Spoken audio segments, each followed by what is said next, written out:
All right, welcome everybody. Thank you for your patience as we got this started with the tech and all that. I am live streaming right now to our friends watching from YouTube who couldn't be here in person, but thank you all for coming in person. My name is Ashley Sides. I'm the Preservation Outreach Coordinator with the Arkansas Historic Preservation Program. And one of the great things about my job is I get to do these kind of tours of all different kinds of places around the state. So I'm very excited today to be here at the Arkansas Municipal Auditorium. And normally I do the tours, but today I want to introduce our guest speaker, Song Johnson. She is a graduate assistant working with us at the Arkansas Historic Preservation Program. And she's got a background in theater. She's getting her master's in history at University of Arkansas, Little Rock, but her background in theater, I think, is going to give her some insights that you wouldn't have gotten if I had been able to deliver the tour. So another thing I want to say before we start, I want to thank the city of Texarkana for opening this place up for us, allowing us to do the tour and present this to you. I also specifically want to thank Velvet Cool for working with us. You're the planning secretary, is that right? With the city. So without further ado, I give you Song Johnson. Hello. As you know, I'm the graduate assistant for the Arkansas Historic Preservation Program, and I've been working on this. I hope you enjoy. I'm just going to jump right into it about the type of building this is. The building, the Arkansas Municipal Auditorium, was designed by Witt, Siebert, and Halsey, who designed many buildings in Texarkana. You'll see it in the the National Texarkana Bank, the post office on the State Line Avenue, so they built and designed a lot of these buildings in town. I think at least half the ones on the National Register are built by them. They began construction in 1927, and the auditorium was the first one to open in 1928, while the rest of the building wasn't really open or finished until 1930. It included the fire department, the jail, the city offices, and again, not open until then. The building featured a combination of collegiate Gothic and the Art Deco architecture styles. Collegiate Gothic is really interesting because it's not really used in most city offices. It's mostly designed for college campuses, so it was designed and mostly used in the mid-18th century to like 1900s. A really close and local example you'll know of is University of Arkansas in Fayetteville. So if you've ever visited there, that like academic, collegiate style, Gothic style, that's mostly what you'll know of when you think of that style.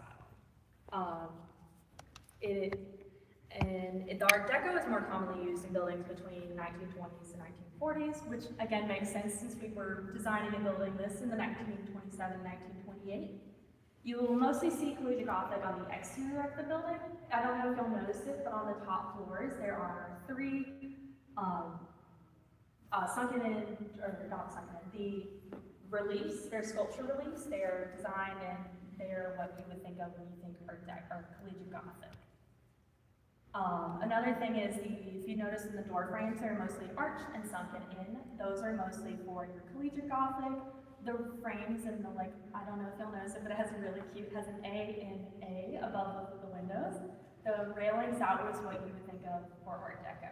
I know I'm going on about architecture. But the interior of the buildings where you really see the Art Deco shine, you have our plaster reliefs right here, the beautiful floral, and then you have I love these stained glasses. I am a stained glass lover, so I think they're really pretty. The framing for the tiles, really cool fact about these tiles is they're believed to be, if not original, close to the opening date, and the company that creates them is still open today. So maybe we can get some more. But yeah, so you'll see the proscenium wall has a detailing. It's really good for this Art Deco style. I love the rich designs and the use of leaves and florals. But the most sad part is at some point in the 70s, as Ms. Bellicool was saying earlier, I think she said 1974 is when they believe they put concrete in. So it's raised to stage level, so we've lost our original flooring, but you still have the beautiful echoing, the sound still carries perfectly through here. And yes. Oh, and one interesting thing. When looking through the design, I don't know if they actually built it in there, but it's believed that there was an organ supposed to at least be on stage right to us. But there would have been an organ. I think that may be why the plaster relief is hollow, while this one you see is sealed. So that may be why the comparison between the two, maybe because there's supposed to be ductwork or something there. But I think it's really cool that there at least was designed to be an organ right here. So yeah. Now, the juicy part. In the 1950s, this is the busiest time for this auditorium, from hosting big-name shows from Elvis Presley to Johnny Cash. The building held out-of-town artists from as early as the 1940s. For example, in 42, you had Louis Armstrong performing here. By mid-1950s, the auditorium would host most of its entertainers at this time. Many of you know Elvis performed here, and I would like to highlight how this auditorium hosted not only great out-of-town performers, but also locals. But even the out-of-towns were very important. For example, in 1936, the auditorium had held Louisiana State University's orchestra tour. The tour was advertised as covering mostly only Northwest Louisiana, but included Texarkana. In 1947, the Bowie, Miller, and county chapters of the National Foundation for Infantile Paralysis helped to present the opera Madame Butterfly. This opera is not easy to put on, and the English National Opera touches on this with a complicated plot. I'm going to read this excerpt. Set in the early 20th century, Madame Butterfly explores themes of love, heartbreak, betrayal, cultural differences. This enduring tale encapsulates a tragic love story between a young Japanese girl called Chow Chow San and an American naval officer, Pinkerton. After marrying each other, San is soon to abandoned by Pinkerton, but stays hopeful, waiting for his return. However, she is eventually reunited with Pinkerton and his American wife. Chow Chow goes on to make a devastating decision, which inevitably leads to her own downfall. So as you can see, the story alone is very complicated. The costuming and time that it would have taken going into creating this opera is just so astronomical. It's really beautiful if you ever have the chance. It is in Italian, kind of funny that it's set in Japan, but the 1900s. But on top of these traveling performances, they also would host conferences. For example, in 1951, the National Baptist Southwest Regional Convention held its pre-opening musical in this auditorium. They had about 150 voices of their choir performing right here, and though the rest of the conference would be held in the local Baptist church, they had their pre-opening show here. So, many entertainers such as Elvis Presley performed in Texarkana during the early stages of their careers. Many of whom would be traveling from Nashville, Tennessee to Shreveport, Louisiana. And that is because they were going to perform on the Louisiana Hayride, which is a radio show that was held in Shreveport, obviously. But it was in their Shreveport Municipal Auditorium.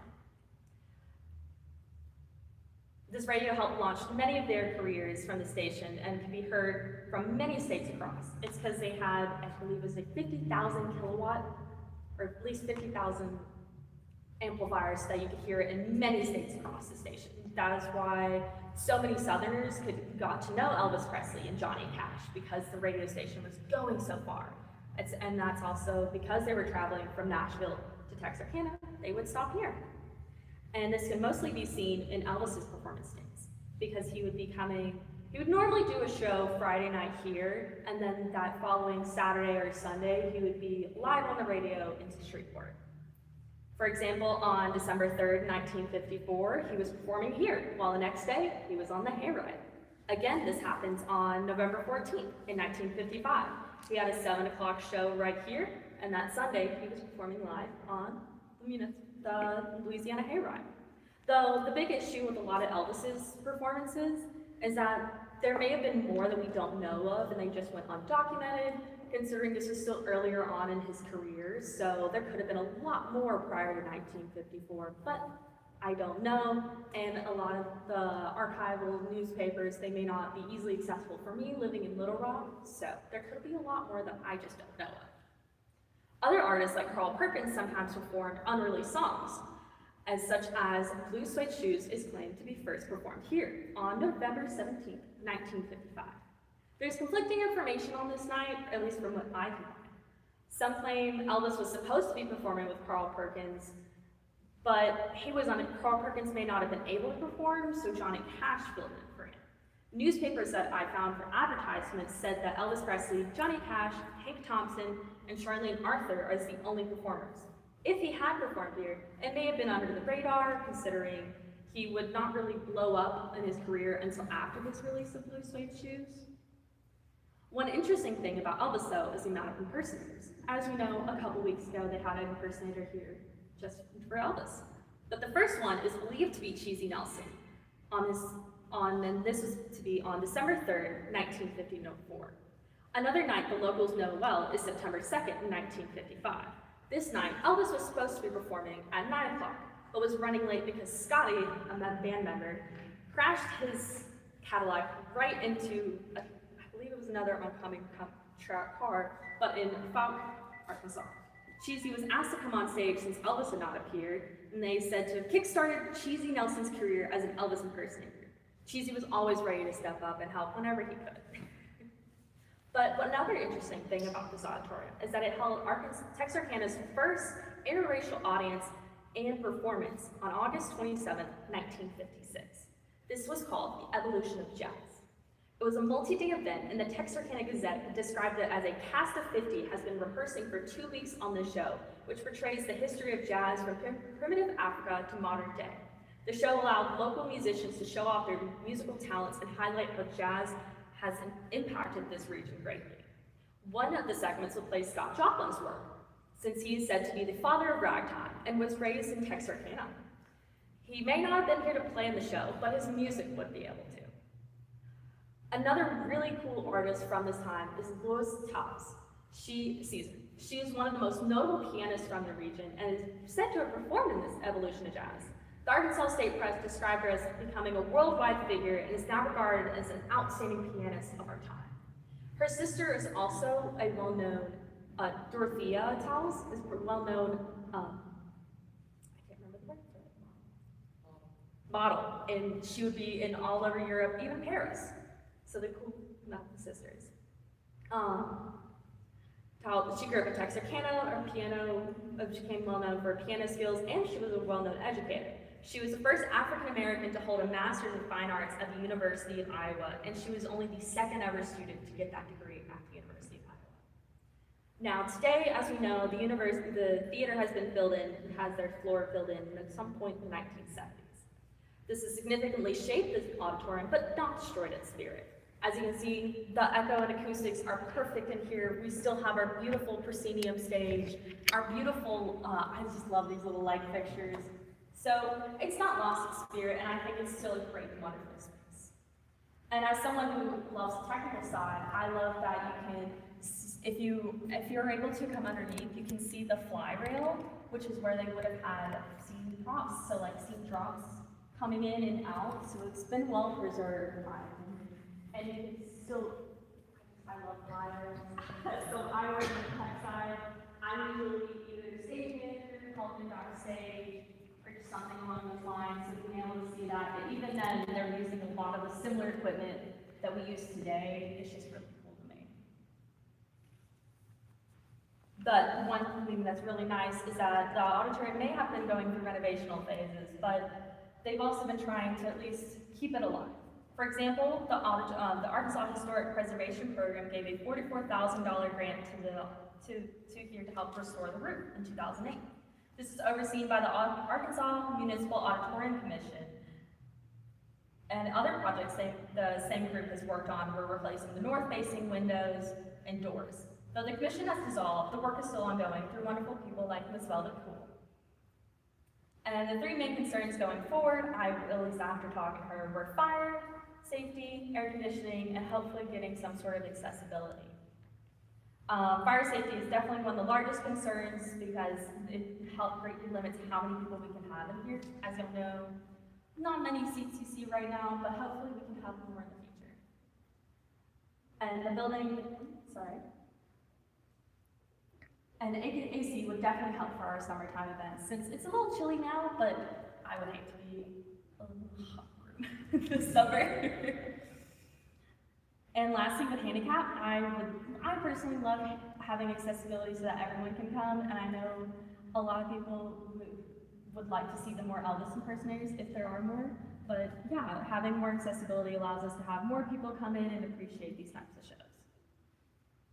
And I know having to work with accessibility and changing can be difficult because you have to be careful how much you're renovating and changing, because with the National Register, depending on how much changes you make can affect your nomination on the National Register, which could lose grants or any future funding. So I know that is something she's definitely gonna have to work on, like being careful of, but it's also, I think it's important to have these types of accessibility.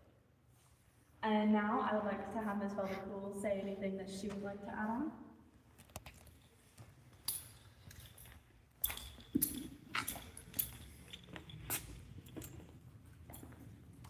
Well, first I want to, I want to thank my supervisor, our preservation officer, Jamie Finley. As her secretary, when I have little ideas like this, she usually lets me run with them. So if it were not for her being willing to do that, I wouldn't get to spend as much time on this project as I have. So do y'all have any questions? I'll get those out of the way first, and then I'll just sort of talk a little bit, continuing what we were talking about before. I think the main issue with this space has been that the plan, they've used money to imagine sort of dissolving everything in the city except for the auditorium and turning it into more of a conference venue and back to its original space. But we're gonna have to work, I think, with the footprint that we have and just see if we can't make it a space that's comfortable for, smaller events of about, I would say about 300 or something around there. The handicap accessibility, it's not just a handicap accessibility, it's like a everybody accessibility, because those stairs are brutal. They are a bit steep. I will be the first to admit that. How many did this auditorium originally?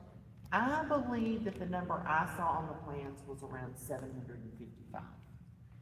So, and at that time, it was one of, I think it was really the largest, if not the only auditorium in Texarkana. It was before the Perot.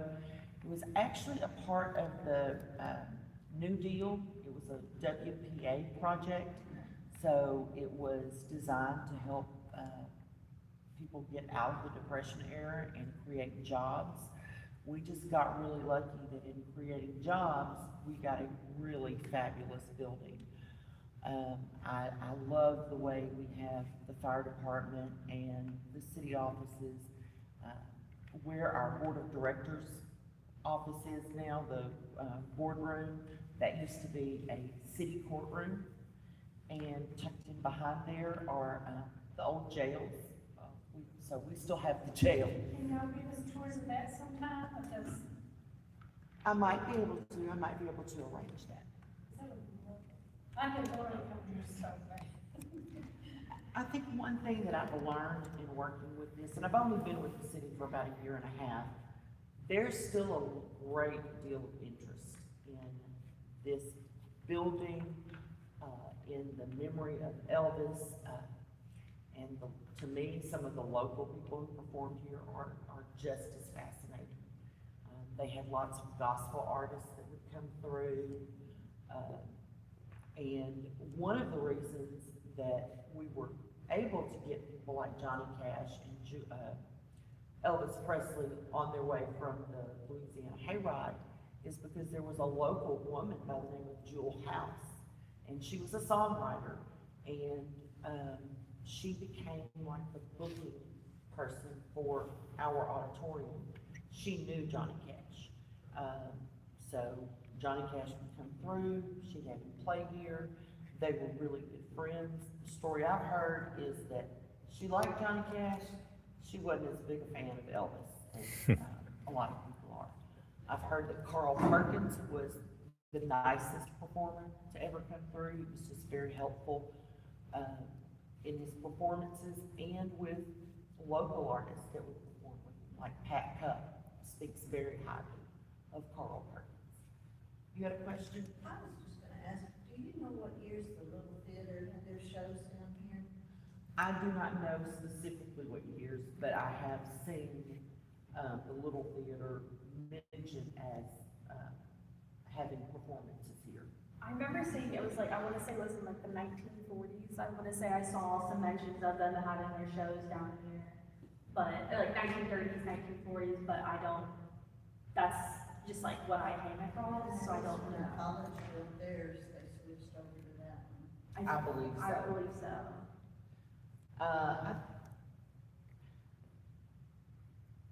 I think they went out to TC's, giant, theater auditorium for a while.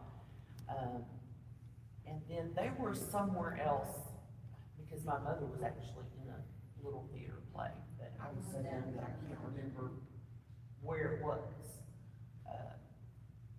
But yes, they were here for a while. Yes. Explain to us why they did the floor the way they did in 74. This? I don't know. That's the $1,000,000 question. But, I mean, I think ultimately, that time frame is when the community and,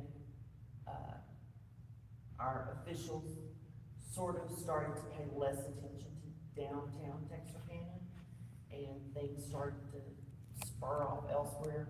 I suspect that because there were other places, like the Perot and TC's Auditorium, that this auditorium wasn't getting used as much, and they needed, more room for the fire department and more room for the police, so that was the logical next step in their minds. I wish it hadn't been as permanent a step as concrete, because, I mean, if we tried to get rid of this now, we'd probably take the entire building down. Big is the concrete, how deep is the concrete? I don't know. What was the floor under it? The stage is wooden, I believe. I think I saw, I'm watching YouTube videos, as one does, of people touring the basement, and they found wooden flooring down there. So it's like, probably, I believe that's where the original stage was. And I have this, when we give tours of the auditorium, one thing I'll sometimes do is, on the floor we were on before, if you walk down the hallway and you stomp really loudly, you can definitely tell when you go from concrete to the original floor, because the sound of your echo changes, and it sounds wooden. We do still have the dressing rooms. They're, not impressive at all. Back in the day, they probably would have been. Yeah, I saw some of the videos. They're They're like scary dungeons. yeah. And because of the way everything was, altered, the only way to get to the dressing rooms now is to go down a little circular staircase, so. That circular staircase was there, at least in the original building plan, so I'm wondering if that was meant to be there? I don't know. It may have been meant to be there. They're interesting. Yeah.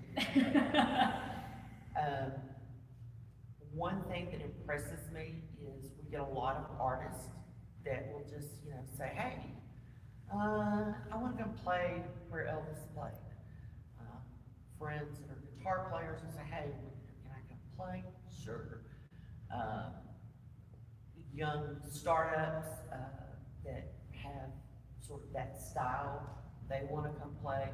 The strangest one was a woman said, I wanna come play where Elvis played.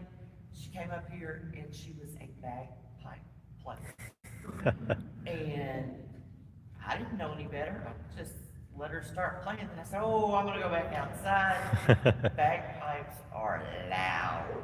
Uh-oh. And this room really has really good acoustics, so. And a lot of it you can probably say to the ceiling tiles, because didn't you say they were supposed to be the sound? They are acoustic-tiles. And, originally, I mean, I look at them and I go, yeah, we really should replace those. I was literally scared to even think about replacing them, because I knew I would take one down and somebody would say, that's got asbestos. And then I came across, some information on the plaster and on the ceiling tiles that confirms there's no asbestos in there. The piece of a curtain that you saw out front, if you had a chance to see it with the monogram on it, that was our fire curtain. And the fire curtain is designed to not only look pretty, but to drop down in case of a fire on stage or out here, it separates the two. The reason it's able to do that is because it did include asbestos in it, but the Auditorium Commission had that tested. They saved just a sample of the curtain and had it remediated, so the asbestos was removed, and then they disposed of the rest. So we are lucky to have a piece of the original curtain. A lot of theaters do use fire curtains with asbestos. I know at least up until the 80s. I worked in a theater at one point that did have a fire curtain from that time period because they're so expensive that it's best to just keep what you have that you know it will work because safety, again, you either want to keep the fire on that side or on this side. You don't want them overcrossing. And when I first started working here, I've helped with the museum system and things like that. So I really expected to come in and find a building that needed a ton of cosmetic work. Really, if you look at this is not an insurmountable, really expensive remodel to make it look good. It's patches of plaster and doing some new paint. The mechanics of this are what is astronomical because it has no heating and air conditioning. And my first thought was, oh, that's what we gotta do first. We gotta make it where it's comfortable so people can come and attend events. And then I'm like, what do you mean? I can only have 75 people in here. Why? Because that's all that could get out in case of a fire. So luckily, because the fire station is next door, if we go over 75 people, for every 25 people we get, no, it's actually over 100. For every 25 people over 100, we just have to have one fireman on duty. So we have about 4 firemen, because they come in packs of 3 apparently. Can't get just one fireman. We had 4 firemen that got to sit through the Elvis concert. They had a fabulous time. They were like, no, we didn't really think we'd like this, but this is great. So, it's just, you know, you go and you have an event and you tweak it from there, and yes. So can you speak to the color, the lovely green? Is that original? And if you were to renovate or make improvements to the building, would that remain, or would you do some things to highlight the beautiful detail? So I am assuming that this color is original because of 2 things. One, I don't believe that the city would have ever repainted it. I don't think that ever would have been in their budget. And I was recently looking at some National Historic Trust grants that were given out. Get a little email and it's, you know, telling me all about the people who have gotten grants. And I'm looking and I said to my boss, I said, why do they have a picture of our auditorium?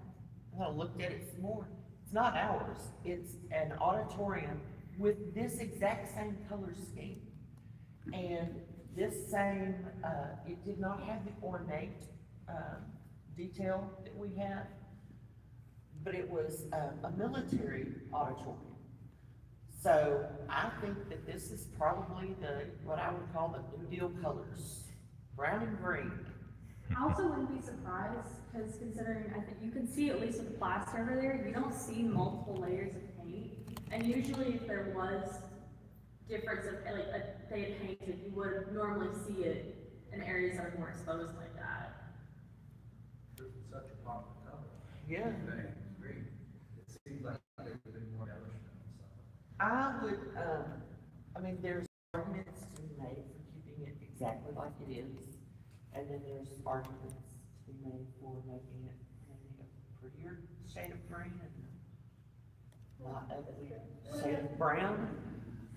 National Historic Preservation guidelines typically are more concerned with your outside facade, and luckily, none of this is an outside facade, but, I mean, it's still, it would just be a coin toss. Any grant applications out or in mind? I do, I've just submitted, a foundation out of somewhere that I just happened to find to potentially fund having, Dr. Laura Sykes from Texas A&M do, an in-depth, program on the evolution of jazz and to collect some of the oral histories of like Jay Frank's family, and anyone else that might be in attendance, and to sort of, create a presentation for that. Next week, we have 36, or on the 18th, we have 36 second graders coming from the Arkansas schools. They're gonna be our little guinea pigs for a grant that was funded by the Arkansas Community Foundation, which talks about the architecture of the building and then about the history of music in Texarkana as it relates to the railroad and just railroad jazz, the whole progression. So we're gonna, Dr. Laura Sykes is gonna present the music history. She's got some great examples of songs. The teacher from the class has told us what core curriculum it has, and we've created some little booklets for the kids to work on, and then Jamie Simmons with Main Street Texarkana is going to present the history of Texarkana and this particular building. And then I'm in the process of working on a grant through the state to apply for some funds to study the accessibility issues, to study how we can make it where we can get vertical accessibility elevator, and also to renovate the second floor bathrooms so that you don't have to go back downstairs to go to the bathrooms. And my city manager told me the other day, it's like, you know, that probably in the 70s, they also concrete down those pipes. Oh, okay. Maybe somebody knew somebody that owned the concrete company. So, What about the seating? Are you planning on getting replica theater seats? And what did they do with the seating that was here? I asked the same question, actually. I don't What know. if somebody, they were on sale, could buy seats from there? They could take home? That's what I suspect. But They- I've seen them. They had seats, they took the seats out, they stored the seats, went back to get the seats, they didn't have the seats. That's all I know.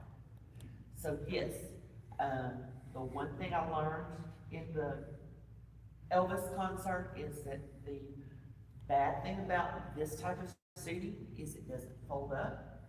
So when your neighbor wants to get out, you sort of, that's why we space the chairs the way we have, you have to sort of turn so that your neighbor can walk out. We've looked at,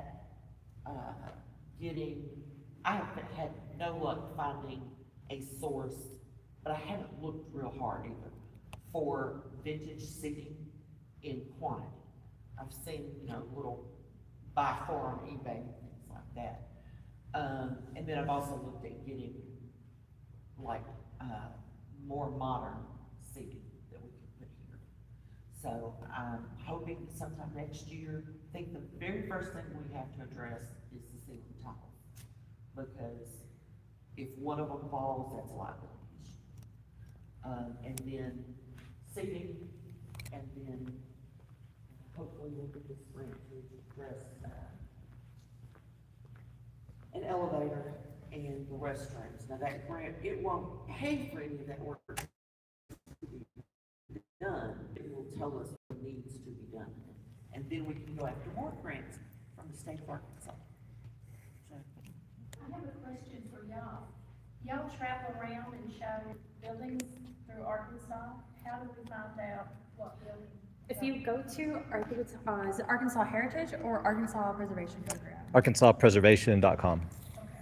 The best thing to do is on the table outside, there's some little blue brochures called Sandwiching History. That gives their sketch year, and it will also give all of their contact information, so you can go sign up for their emails and things like that. Now, you only do this building, you don't do any of the other old buildings in town, am I right? Yes. I have some interest in the Orr School, but that's a personal interest. Well, you know, Hearts on Broad, they want, I'm sure won't let you upstairs there, but you know, that's the old drugstore. And upstairs there, they have the old theater, it's still there. And the rooms are still there, like where they took the tickets, where they were dressing rooms. Some of it has been modernized maybe in the seventies, but a lot of that authentic stuff is still there. And they let me go up there, and it Oh, I'll was have for to ask. vaudeville. Go in there and say, Linnell says there's stage up there, can I see it? They took me up there. I don't, they're not gonna let anybody, because you get hurt. Yeah. And liability. But, that's fascinating. I don't wanna lose any of this. My goal, I've only been working for the city since March of last year, and my very first grant that I wanted to write was for the auditorium. Unfortunately, most of the grants when you get into grants of this nature, require matches. And right now, the city needs roads. They have no money to fund projects like this right now. So it's, little by little, our proceeds from the Elvis thing, we're setting those aside for, matching funds and trying to, make sure people like us. But we did apply for a grant for our wall. We have a wall at the back of our building, which just looks like any minute the wind will blow it over. So, one of our community members mentioned that at a planning commission meeting or at a historic district meeting. So rather than getting to apply for an HPRG grant for the auditorium, we're gonna get a nice new wall, and we really do need it. But we were able to raise matching funds for that from the Patterson-Chorkey Foundation and from Main Street, Texarkana. And I do want to just point out, Ina McDowell is here. Ina McDowell, my boss Jamie Finley, and myself and Jamie Simmons, we all sort of work as a conglomerate on just really anything that we can think of that actually benefits downtown Texarkana and historic preservation. Make sure you go in there, they still have I don't know if you've been in Hearts on Broad. I have, And the on back, the first floor. the back part where they do the nails and Yes. stuff was where they get the horses, and it was vaudeville acts up at the theaters. I will see if I It's can pretty cool. go there. Yeah. Any other questions? And I do want to point out that, we're coming upon Christmas season. Main Street, Texarkana usually does a Christmas ornament. What's the building for this year, Ina? The city of Texarkana, Texas City Hall. Oh, there's that. This is Ina the has some, anniversary year for them. I know, Ina has some vintage Christmas ornaments of our building on sale. And if you want to buy those today, she's able to give you a little bit of a discount. If not, and you want to buy them later, and their Main Street ornaments are absolutely gorgeous. So, look for them right around Christmas time of every year. You get all the past ornaments, which feature a downtown building, and they're always available in Hearts on Broad. Okay. But this year, they're also available at Ginger Junction and Gables in our convention center. I want to thank you all for coming out. How many of you are not from Texarkana? Yay! You burners. We're glad you made it here. I'll turn this back over Thank to you, thank you for speaking and. Oh, you're welcome. Thank you.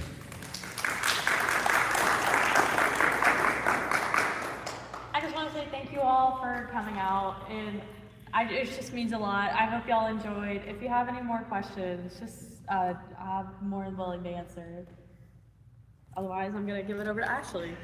Well, I would like to say, you had a question about the next tours that we do, different historic sites. The very next one is on December 5th or something like that. The first Friday of December, we're going to be in North Little Rock at the former First Presbyterian Church. It's now a wedding and event venue called the Sanctuary at Argenta. So we're going to learn the history of that property, that building. It relates to different eras. It's a really beautiful sanctuary, and we invite you to come to that. And then at that tour, we'll be announcing next year's program. So a lot of our tours are clustered in the central area, Little Rock, North Little Rock, and that region, but we do try to get out to other parts of the state as well. So hope that you'll be able to join us. Check out arkansaspreservation.com for the updates on that. Ashley? Yes? Are you in charge of the mid-modern tours as well? No, I'm not in charge of the mid-mod tours. Is that your department though? Well, I think that we're involved with it, but it's not an official thing. I'm not sure. We have some colleagues who I think are involved with it, or former colleagues perhaps. So I'm not sure who actually orchestrates that. I just wanted to mention one thing, downtown Texarkana, Arkansas is doing phenomenal work for the preservation of our downtown, and I'm thrilled to get to work with our cities with Velvet and Jamie.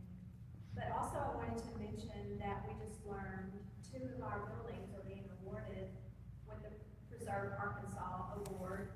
And so for those of you that are from out of town, you're lovely, and this is, we just found out that the Eagle, which is a bourbon and wine bar, has just won an award, and then also, George Dodson's, property that's also on Broad Street has been an award for infield, which is his new home on Broad Street. So we are thrilled to have gotten those 2 awards.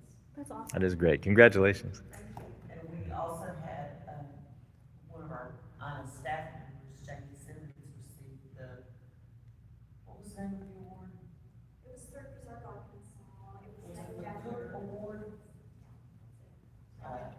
For a lifetime of preservation work and preservation and historic work. Jamie Simmons received that last year, so I know that within our community, it's hard to see sometimes that preservation is really something that our community cares about.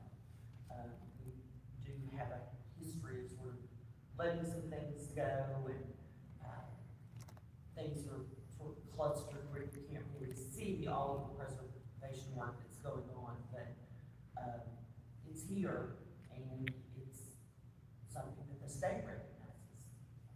The Preserve Arkansas Awards are the top preservation awards in Arkansas. Now, didn't I see where they're gonna open up the ASA clubs, at least the downstairs? I believe so. That's on the Texas side. And You know all. Little Rock architect Charles Thompson is represented here next. Oh, okay. Great. And I will say that at one point in time, Whitsinger and Halsey designed a lot of buildings in Texarkana, and not just in Texarkana. At one point, we had their entire collection of designs at the museum system. I think they kept the ones that were local, and the others have gone to the state archives, maybe in Washington. So, phenomenal. It's really interesting to look at the old plans. We have the plans for this building, and I'm looking at one of the pages. I'm of course looking at scanned copies of it. What is this? A cot, wool blankets. It is literally the material list of what they need to buy to furnish the jail. And there's, right down to item numbers that you can buy it from. I found that page, and one for all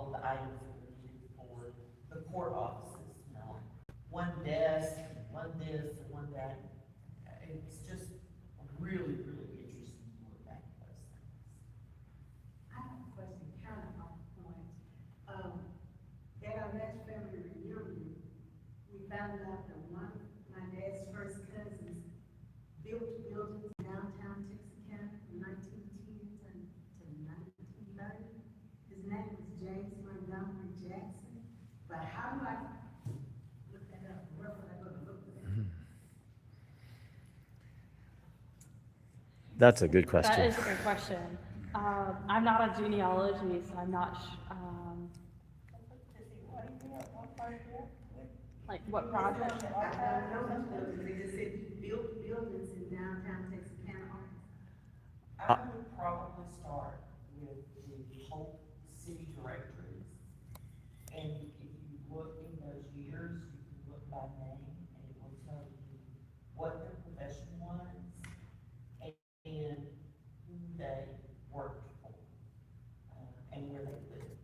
And then you can also look at, you can look by street address, if you just know where somebody lived. He did not live in Texarkana, he lived in Colorado, Louisiana. Hmm. And he would come up and stay in Louisville with his aunt while he was working in Texarkana. What parish did you say he was from? I think that's Webster Parish, Cotton Valley, Louisiana, Webster Parish. Okay, I'm from Monroe, Louisiana, so that's why I asked. Cause I know the Monroe, Louisiana Library, the public, the Washington. But he built buildings Yeah. in Texarkana, Arkansas. So- That's the only, I want to find out what buildings those were. Is there someplace that would list who the architects were, or who the buildings were, or buildings? The architects are generally known, individual like construction builders aren't necessarily. But I would just go to newspapers.com and start, I would try the whole city directories, which they'll have those in every major city. And then, newspapers.com, our newspapers here are not accessible for newspapers.com, but you can go out to the college, and talk to the person who handles the archives of those. Is that right, Carl? I'm sorry? You don't have, The Exet archives, you have to get a TC. Yeah. For- Okay, and I heard you mention Scott Joplin, not a whole lot about him, is that because there's not much information available? I was just trying to focus on the theater itself, and since he didn't perform here, that's why I didn't mention it. Otis. I don't know that Otis ever played here, and I don't know that Scott Joplin played here. Joplin was probably, was he still alive at that time? I don't believe so. I don't believe so. Because he's very. Yeah. Yeah. Now, the evolution of jazz, one of the key performers in that was a local musician by the name of Jay Franks. It turns out that Jay Franks, I think he was about a generation, probably about 10 years behind. He was born in 1931. Joplin was born in 18 something. They were cousins. Jay Frank's mother and Scott Joplin's mother were sisters. But the purpose of the evolution of jazz, or one of the purposes, was to sort of get people more interested in the fact that Scott Joplin was from Texarkana, and until I see otherwise, I'm gonna say that he was born here. We don't know where he was born. There is another city in Texas that wants to claim. For African American, Joplin doesn't show up on the census rolls until he was 2 years old. Then he shows up in Cat County. But we know that he went to school here, that his mother worked here. He learned to play piano here. And I have always heard that based on clues and other conversations, none of them primary sources, but the setting for his opera transmission is most likely around the Sugarhill area.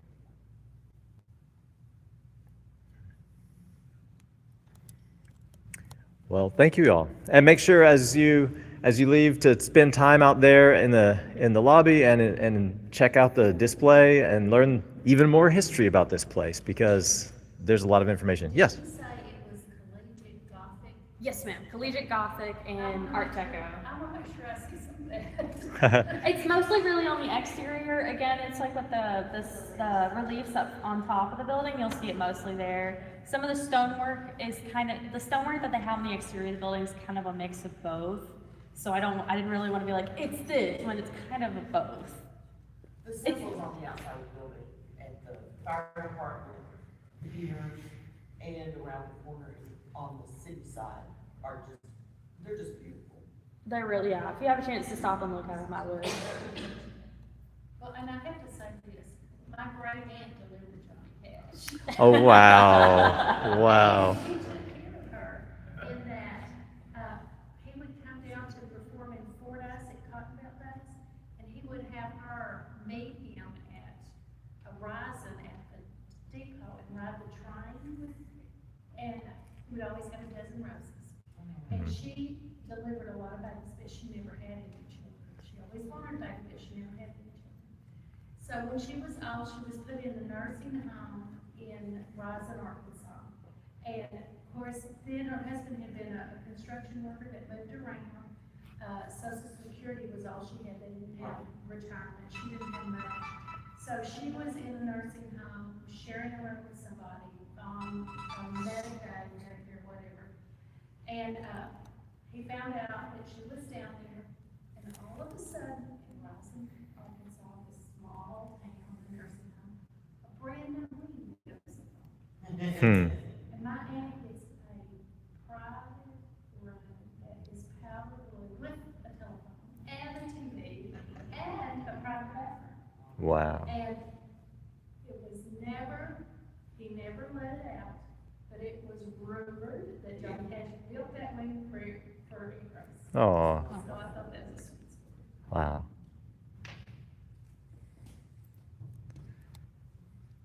Great. Well, thank you all so much for coming. Enjoy your day.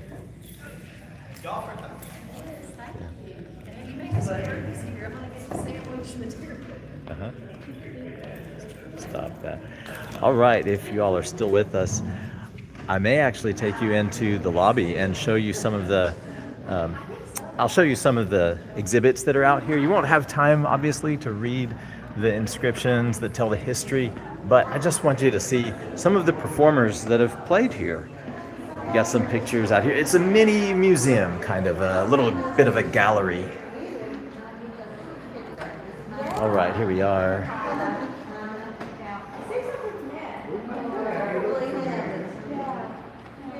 This was so fun, wasn't it? Of course, Elvis is the big headliner. He played here numerous times in 1954 and 55. But we've also got George Jones, Floyd Kramer, Roy Orbison, Conway Twitty, Louis Armstrong, and this is Jay Franks that we talked about a little bit in there. We'd like to know a lot more about his life, and maybe someday with the Oral History Project they will know. Fats Domino. This is Cheesy Nelson, the young man from a high school student, I believe, who stood in for Johnny Cash on that day when he was running late. He was, you might say, one of the first Elvis impersonators. Speaking of Elvis, here he is. Elvis performed here with Johnny Cash. They were young then. Who else do we have? Jerry Lee Lewis. And there's Johnny Cash. And Carl Perkins. This is the remnant of that fire curtain that has asbestos. This is the part that they saved. These are more recent articles that have been written about this auditorium. Here you see a historic photograph. It has not changed. It looks the same on the outside as the day it was built in late 1920s, 1930. And if you all are still with me, I'll take you back in to the auditorium. How about I walk you upstairs and show you some of the beautiful stained glass windows?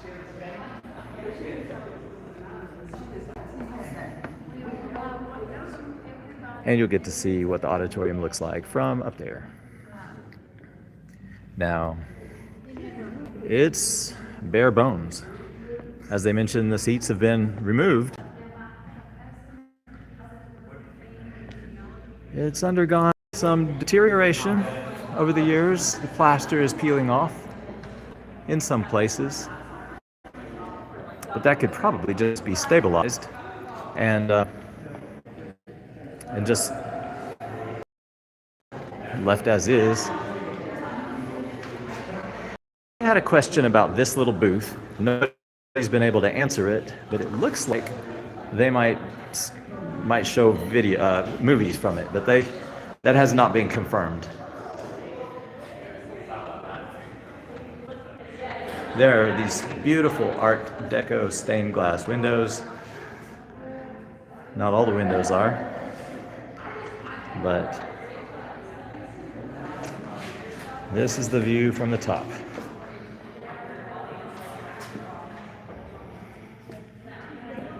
The acoustics in here are amazing. I can hear people on the stage, their conversations.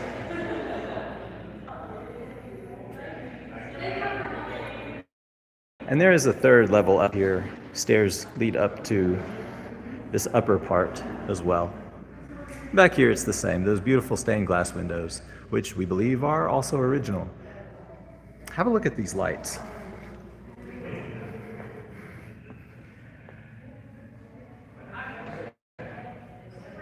These lights are all through the auditorium. Beautiful, also original. And there's a detail of the molding.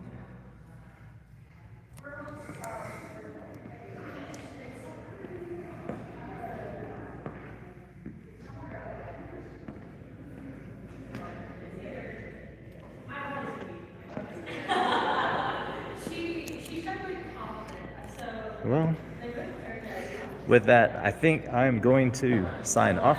Thank you all so much for coming, watching our tour, and maybe I'll have a chance to edit the video a little bit and repost it for a better viewing experience. Thank you for bearing with me as the mic didn't work at the beginning.